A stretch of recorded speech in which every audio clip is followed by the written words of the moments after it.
నమస్తే. ప్రధాన్ మంత్రి జీవన్ జ్యోతి బీమా యోజన ఇది ప్రభుత్వం అందిస్తున్న బీమా సౌకర్యం. 2 లక్షల రూపాయల బీమాని మరణించిన వ్యక్తి తాలూకా కుటుంబ సభ్యులకి ప్రభుత్వం అందజేస్తుంది.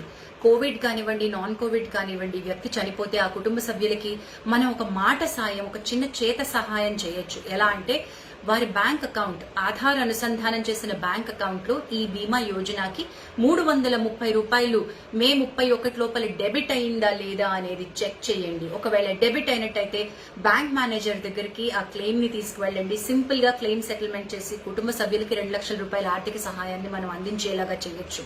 Please go ahead, amplify this message. ఇంకో నలుగురికి మెసేజ్ చేరవేయండి. ఈ మెసేజ్ మాకు మా ఆడిటర్ శ్రీ వివేక్ నరసింహం గారు ఇవ్వడం జరిగింది. మీరు కూడా ఇంకో నలుగురికి సహాయం చేయండి. ఎంత వీలైతే అంత స్ప్రెడ్ చేయండి. నమస్తే.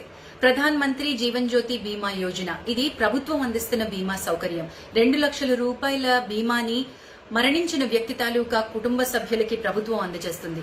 కోవిడ్ కానివ్వండి, నాన్ కోవిడ్ కానివ్వండి, వ్యక్తి చనిపోతే ఆ కుటుంబ సభ్యులకి మనం ఒక మాట సాయం, ఒక చిన్న చేత సహాయం చేయొచ్చు. ఎలా అంటే వారి బ్యాంక్ అకౌంట్, ఆధార్ అనుసంధానం చేసిన బ్యాంక్ అకౌంట్ లో ఈ బీమా యోజనకి 330 రూపాయలు మే 31 లోపల డెబిట్ అయిందా లేదా అనేది చెక్ చేయండి. ఒకవేళ డెబిట్ అయినట్టయితే బ్యాంక్ మేనేజర్ దగ్గరికి ఆ క్లెయిమ్ ని తీసుకువెళ్ళండి. సింపుల్ గా క్లెయిమ్ సెటిల్మెంట్ చేసి కుటుంబ సభ్యులకి 2 లక్షల రూపాయల ఆర్థిక సహాయాన్ని మనం అందించేలాగా చేయొచ్చు. Please go ahead, amplify this message. ఇంకో నలుగురికి మెసేజ్ చేరవేయండి. ఈ మెసేజ్ మాకు మా ఆడిటర్ శ్రీ వివేక్ నరసింహం గారు ఇవ్వడం జరిగింది. మీరు కూడా ఇంకో నలుగురికి సహాయం చేయండి. ఎంత వీలైతే అంత స్ప్రెడ్ చేయండి.